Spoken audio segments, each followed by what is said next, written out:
I am a bit lost. Been about 2 weeks since I found out I've been suspicious for a while. Lots of red flags, but nothing definite. I decided to confront her, and her reaction irrational anger. How can I accuse her of something like that she would never cheat? Made me sure I snooped on her phone and computer, but couldn't find anything, so I bought some small cameras and placed them around the house. Then I went to visit some friends over the weekend. I grew up in Norway, close to the Swedish border. I met my wife in Sweden. I was 20, she was 21, and she had a 3-year-old kid when we met. We hit it off, and I have been that kid's dad for the last 11 years. That guy, I consider him my son. We have been married for 6 years. Not that it matters. I went home early when I knew she wouldn't be there and watched the footage. Sure enough, there she was doing adult stuff with another guy. Recognized him as a work colleague, Theodore, and we were friendly with him and his wife. I used to believe seeing red was just a figure of speech, but I was seeing red. I have never been that angry. I'm actually a very mellow guy. Never really get angry, but I just lost it. I hit the walls. I kicked the bedroom door so hard, it flew off its hinges and smashed the glass table. We had the living room. I bit the inside of my cheek. I didn't even notice, but when I screamed, I sprayed the wall and floor with blood at some point. I managed to hit my head pretty hard, and that snapped me out of it. I looked at the carnage, and I knew I just had to get out of there had my wife walked in at that point. Think I would be in jail in the best-case scenario for domestic violence and in the worst case for murder. I quickly packed a suitcase with essentials and my laptop. I work with simulation and modeling, and my computer is cut. Need that to do my job. I sent a copy of the video to Theodore's wife. I didn't really write anything in the message apart from "your husband is cheating with my wife." I met my son just outside our apartment complex. I gave him a hug and told him I would always love him, but that his mother was cheating on me, so I had to leave. I really regret telling him he shouldn't be burdened with that, but I wasn't really myself at the time, and it just came out of me. I went to the border. I wanted to go see my family in Norway, but they didn't want to let me cross due to COVID. I've been renting a cheap Airbnb. I'm working, but I'm like a zombie. I haven't talked to my wife. The only person I have responded to is my son. He's been asking me questions. I've been honest with him as far as possible that I don't know what is going to happen next. Apart from divorce, I've been trying to find a good lawyer. I've received hundreds of messages from my wife and her part of the family. I haven't responded to any of it.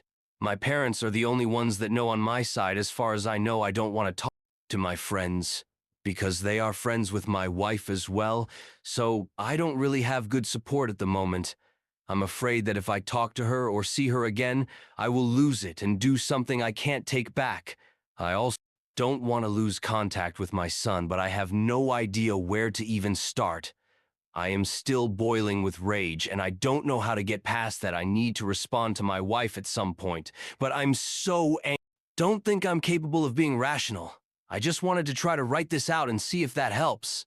So far, I would say it's made no difference at all. Update. I'm doing better. I actually visited a cage club. I should really stress that I do not know how to fight at all. I am not really in great shape. The few times that ended up in a fight in my youth, I've had my ass beaten badly. I talked to them and explained the situation. They were actually really friendly and eager to help. First, they made me work out for 2 hours, and when that didn't take the edge of my anger, they put me in the ring with a very experienced fighter. It was clear he was really gentle with me, and even though I did my best, I didn't even give him a workout. It's pretty clear he let me punch and kick him, but he easily blocked whatever I threw at him. The few times I managed to land a blow with a little force, he was quick to give me a smack back since I have no clue what I'm doing. His gentle taps slapped me around hilariously. He would always ask if I was okay before proceeding again. He even apologized a few times for hitting me during our little session when he thought he had maybe hit me too hard. Imagine that, apologizing for hitting the opponent in a fight. He clearly didn't see me as an opponent at all. I doubt he would see me as a threat ever.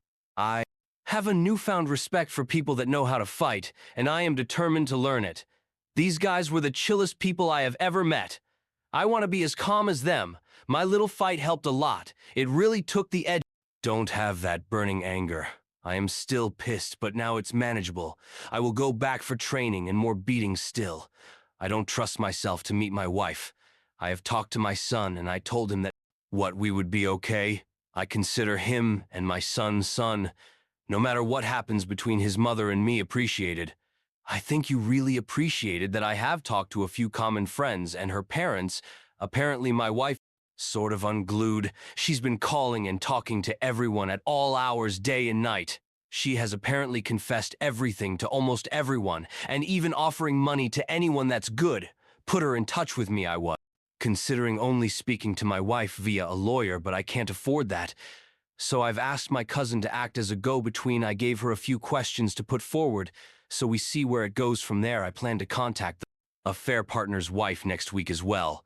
Some Redditors strongly suggested that I talk to my wife and tell her that if I can adopt my son, I will consider reconciliation, but I would never do that. I will not use my son as a pawn. Anything ever. As things stand now, I would love to adopt him, but only if he asks me to, and only if I'm sure it's what he wants and that he isn't influenced or pressured by anyone. I will get through this. I think I have received so much good advice here. I feel like I have a plan now to move forward with update number 2. I started calling my son twice per day after my last post. He would always tell me everything was okay, but I guess it really wasn't. I was focusing on trying to get myself under control. I started going to LC and that helped some. But what really changed things was when I went to try boxing. The first place I visited was kind of grimy and run down still. The 5 guys that were there seemed to have this amazing camaraderie going on. And I really wanted in on that. I wanted to belong there badly. They all told me I had to talk to the old man. He was the owner of the place, apparently. He decided who could join or not. They all had a lot of respect for him. So I was kind of apprehensive. Let's just say that the old man has an abrasive personality to begin with. He just listened, but once he started talking, quickly getting more and more agitated. There wasn't anything I could really put my finger on. Everything he said was true, and maybe that's what angered me. Or maybe it was the tone, like every question or sentence was an accusation of sorts. The old man made me feel like I was not good enough to become a member of his club, and I suddenly found myself in a position of arguing with him for him to let me prove that I was worthy. I figured out if he is just or some kind of genius that said the old man has really affected my life in a very positive way, even though he is very uncomfortable to be around. I am starting to see why I have such respect and admiration for him. The old man has helped me understand why I was so angry and how to think more clearly moving forward. It's a story in itself, but this is already getting long, so back to the main issue. A few days after my post, about 20 minutes after I had talked to my son, he called me back. He was crying and he apologized for lying to me. He lied when he said everything was okay at home. He went on to tell me that my wife was just sitting in front of the tea staring at it, even if he turned it off. He didn't have any food to eat, the house smelled, and the only thing he had eaten in the last 2 days was some sandwiches a friend mother had made for him when he visited, of course. I immediately rushed home. I could smell the rotten garbage in the hallway even before I got in the door. The house was an absolute filthy mess. It clearly hadn't been cleaned since I left almost a month ago. The floor was covered in crumpled up sheets of paper, overflowing dirty dishes in the sink, broken glass on the floor, rotten garbage smell, absolutely disgusting. I went to check on my son first. I had burger for him on the way over. I asked him to stay in this room and eat while I went and talked to his mom. I assured him everything would be okay. I was home and I was going to take care of him. He cried and hugged me for a bit before I went to check on his mother. That hug felt so good. I had missed him so much, and I am never leaving him again. My wife sat staring at the screen like my son had described it to me. What he didn't tell me was how terrible she looked. She had lost a terrifying amount of weight. She was just skin and bones. Her eyes were sunk into her head, dark rings, lifeless skin, cracked lips, messy, dirty hair, and filthy clothes. I grabbed a chair and set myself down between her and the TV. The smell coming off her was absolutely terrible.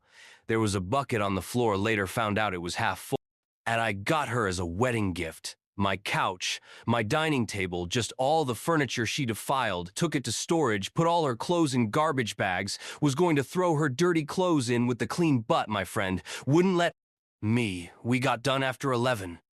In the morning, at around lunchtime, I bought flowers and chocolates and went to her work. I went in, gave her the flowers, and Candy gave her a big hug and a kiss. She was all smiles and blushes. Her coworkers were doing the awe. That so sweet thing, I told her that I would love to take her to lunch, but I had to go get a checkup on my leg, but to not make plans for the night because I wanted to give her a night. She would remember I gave her a goodbye kiss and started walking out at this point. I'm going to start calling her GM as Tom as I was leaving. I saw her boss and gave him a big smile and said, "Hey, Tom, how are you?" Gave him a wave and left. Then I went and got some lunch. At 2 p.m., a deputy would be walking into my wife's work to serve her at 2:00 p.m. I was standing in front of Tom's house. I texted him the picture I took on the day I caught them. I took a selfie in front of his house and sent that too. I knocked on the door and Mrs. Tom answered. She knows me a little bit from parties and things. My wife's work had I told her that my wife and her husband were having an affair. She didn't believe me. I showed her that first picture I took, and I showed her a selfie they took while my wife was giving him on my couch, and she slapped me. I just stood there and she started crying. I told her my wife was cheating on me with multiple men to get checked for SEDS. I gave her my lawyer's card and my number. Then she asked why was I doing this to her. I hurt her pretty badly. I feel like the biggest piece of for doing that. I told her she had a right to know and felt like for giving her that answer as I was leaving. That's when my phone started blowing up. Didn't answer any calls or texts. I just went home. When I got home, I changed my Facebook status to divorced. I started reading the text from my wife. Is this what are you doing all that? I messaged her back and told her she could come to the house at 7:00 p.m. and not 1 minute before to get her clothes. Apparently, Tom didn't tell her what I did right away, as I imagine he had his own problems at the moment. But my wife sent me a text a little later, motherfuckering me up and down for telling Mrs. Tom. So he did tell her. My friend that covered up for my wife going to call her Amber started calling me. I answered with, "How long have you known that my wife and Tom were having an affair? Please don't lie to me." And she told me what I suspected the whole time since before my wife and I had met. The whole time, all this time, I was the side piece. My whole marriage is a sick joke, let me tell you. That's a bitter pill to swallow. I asked her why she didn't tell me. She said it was because they thought I would go apeshit, get violent and such. I told her that she knew me better than that. She said she kept it secret because she was her friend. What about me? I wasn't. I asked her if I knew her husband was cheating. Wouldn't she want me to tell her as a friend? Wouldn't I be obligated to let her know something she should know? She said yes. So I hung up and sent her pictures my wife had taken of her and her husband, and texted her back with my lawyer's number, and said that my lawyer had everything I knew then. I told her never to contact me again. At about 4:00 p.m., my wife showed up at the house and found out about the locks. She started banging on the door and yelling. I didn't answer. She tried calling again. I turned my ringer off. Then she broke a window and left at close to 7:00 p.m. 2 deputies parked out front. One is one of the people that helped me move stuff earlier. His wife showed up also. My friend, 7:00 p.m. rolled around and my wife showed up. I gave her clothes, the storage key, and addressed my lawyer's card, told her that all contact with me would be through her. My wife started with the, "I love you" crap. We can work this out. She's sorry. She loves me. A mistake. She doesn't love them. It didn't mean anything. I just pointed at my lawyer's card. She said that it's her house too and I can't kick her out. I told her it was my home and that she literally herself out of it. This is when she got really loud. All the "I love yous" turned into "you and I hate yous." The deputies turned on their lights and neighbors had come out to GWK at the train wreck. I remained fairly calm and had my hands at my side through this. She kept screaming at me. I think she might have been drinking. She started crying that she had nowhere to go. And when I told her that I didn't care, well, I learned something new about my wife. She can throw a right hook, gave me a fat lip and a bloody nose. I didn't move. I just stood there and let her do it. She tried scratching my face. The deputies restrained her. I declined pressing charges, told them to just make her leave. They filed an incident report so I could get a TAR. Oh, actually, I'm glad she did that when she left. I went back in, and while I was cleaning myself up all that, I should have been feeling for the last 2 months started to hit me. I'm pretty exhausted right now. I thought I would feel better after this all got out. I don't, I feel awful. I'm not someone prone to crying, but I've been doing a lot of that since last night. There are almost 600 answered texts and calls on my phone and growing. I'm going to NC with our mutual friends. I don't want any of them trying to mediate things. I'll sort them out some other time. I didn't call my son last night. I've always called him every night. I'll tell him tonight. He'll probably not be upset by the news. He wasn't fond of her update. Number 2, I met with her and her lawyer today. I didn't get everything I wanted, but I got enough. We signed for an uncontested divorce. It will be official in about 2 months. That's the good news. I feel some relief from this, but really sad about the whole thing. First off, she did not or could not look at me through almost the entire proceeding. I'm not going to pretend to know what was going through her mind, but would like to think she didn't have the balls to look me in the eye. She got a decent lawyer. At least he knew he got handed a dog's dinner. They asked if reconciliation was possible, and we did dangle it, even though it is not possible. We asked for full disclosure of what she did. He had already had her write it out what she wrote down, however, was less than what I already knew. I read what she wrote down, and conveniently the 2 fellas I didn't know the identity of were not included in it. My lawyer produced stills from the camera footage. Who's this and who's this? Well, she wasn't very forthcoming with him either. They asked us to step out. We did. I didn't catch every word, but he didn't sound too pleased. When we came back in, I got a more truthful version. The 2 guys were online hookups, and very recent she'd been having an affair with Tom for more or less the whole time. I've known her. She said she broke it off with him sometime after I proposed, and until about a year into our marriage, I think I believe her on that. I mean, I shouldn't believe anything she says, but I did ask if she was ever faithful. During our marriage, she started banging FP, my coworker Amber's husband, on July 4th of 2019. We had a 4th beret, and she gave him a... Then, at my house while I was there, said she didn't love him. She just got off on it during this year. She just got bolder and started hooking up with random guys from online sites. I'm pretty sure she probably had some parking lot hookups and such, but I didn't press on that. I asked the attorneys to give us the room for a bit because I wanted to ask some private stuff. They walked out. I asked her, why not? Why she cheated? Why she married me? Why didn't she say no? She said she loved me. Hey, a great way of showing it. She wanted to be married. She wanted to be married. She wanted the security. I was good in bed, but she's loved Tom for 10 years. He wasn't leaving his wife, and her clock was ticking, so I was a meal ticket. Basically, she said I made her happy, but she wanted what she wanted. For those asking, they have both been fired. Amber raised hell at work. I didn't need to make a stink about anything soon. To be ex-wife is living with her parents. I don't know what Tom and Mrs. Tom are doing. I was told it was none of my business.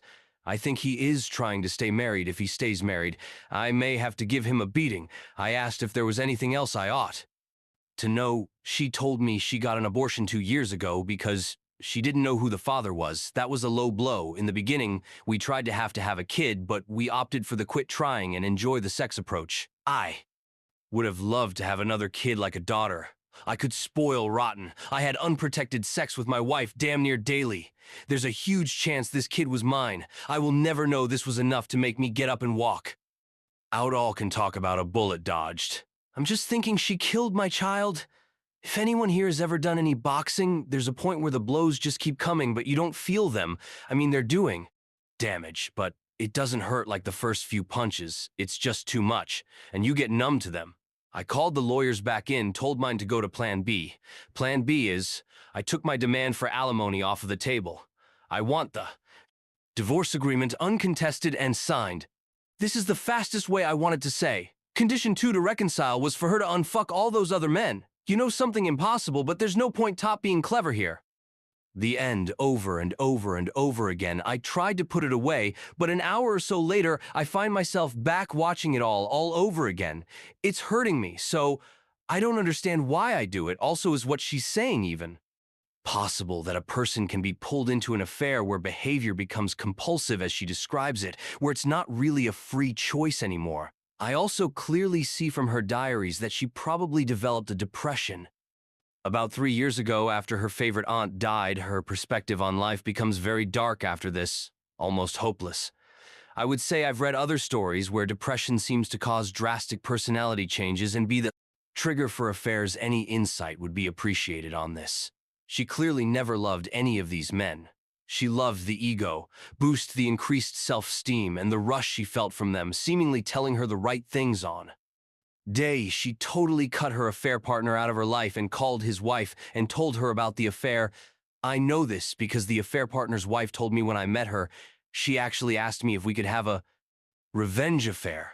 She was very focused on this getting revenge, like that would help anything, but beauty aside, she is probably the most annoying woman I've ever met.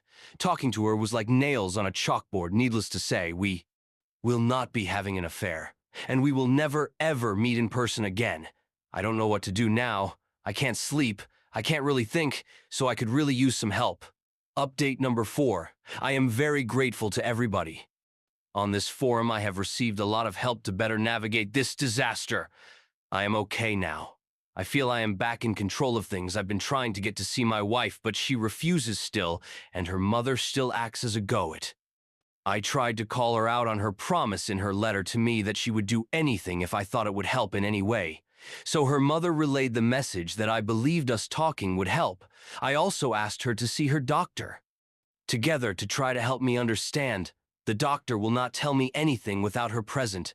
I will try to be patient. In summary, I have been diagnosed with PTSD, and my wife has been diagnosed with persistent depression and some bipolar disorder. She has a chemical imbalance in her brain, and they are trying out different medications for her. Many of you were right. Her condition made her vulnerable. Then a predator crossed her path, and here we are, her affair. Partner has been cheating consistently on his wife for their entire relationship with multiple women in parallel. Most of the time they are divorcing the affair. Partner has been beaten up a bit, but not badly from what I have heard. The affair partner's wife called the husbands of most of the women he has had affairs with. I have a friend staying with me most days. He keeps me focused, and I am going camping with my son this weekend. I was trying to confirm if the descriptions in her diary were correct, that she considered the sex as a chore, and watching her disconnected behavior and facial expressions in the video she is basically just waiting for it to be over. I have not decided what to do, but I have deleted the video of her and of me going crazy. It was just causing me pain and I just couldn't put it away.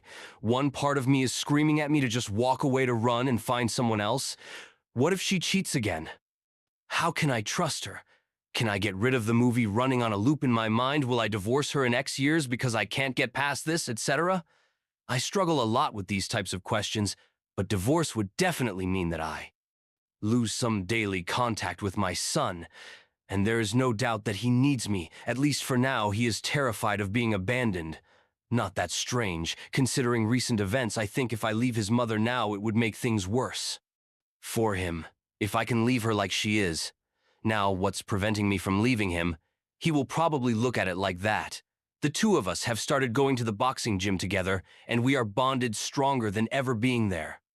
For my son is giving me tremendous strength and motivation to face this with an open mind.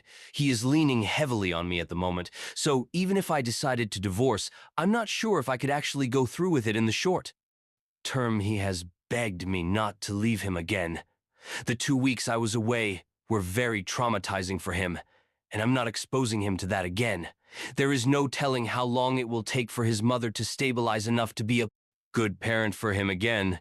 If I divorce now, maybe she'd never recover.